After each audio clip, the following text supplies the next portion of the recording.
মই শ্ৰী হিমন্ত বিশ্ব শৰ্মা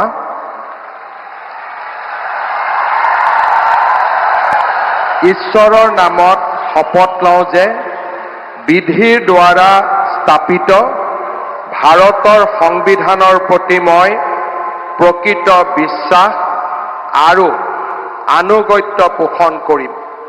মই ভাৰতৰ সাৰ্বভৌমত্ব আৰু অখণ্ডতা অক্ষুণ্ণ ৰাখিম।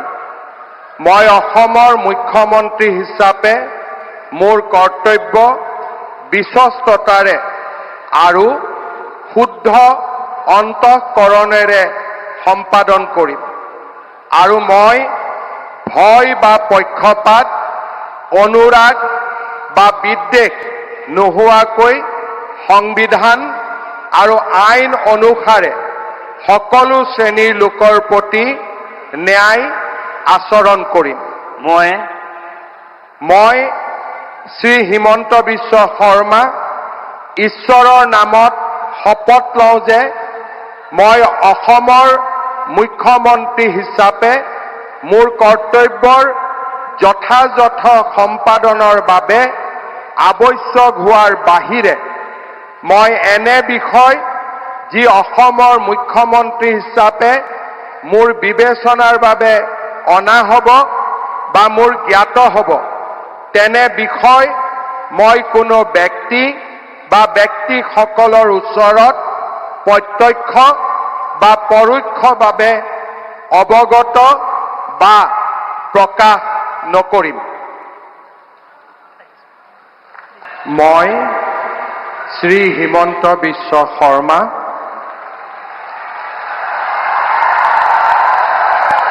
ঈশ্বৰৰ নামত শপত লওঁ যে বিধিৰ দ্বাৰা স্থাপিত ভাৰতৰ সংবিধানৰ প্ৰতি মই প্ৰকৃত বিশ্বাস আৰু আনুগত্য পোষণ কৰিম।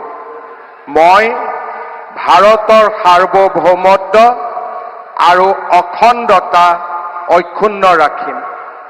মই অসমৰ মুখ্যমন্ত্ৰী হিচাপে মোৰ কৰ্তব্য বিশ্বস্ততাৰে আৰু শুদ্ধ অন্তঃকৰণেৰে সম্পাদন কৰিম আৰু মই ভয় বা পক্ষপাত, অনুৰাগ বা বিদ্বেষ নোহোৱাকৈ সংবিধান আৰু আইন অনুসাৰে সকলো শ্ৰেণীৰ লোকৰ প্ৰতি ন্যায় আচৰণ কৰিম।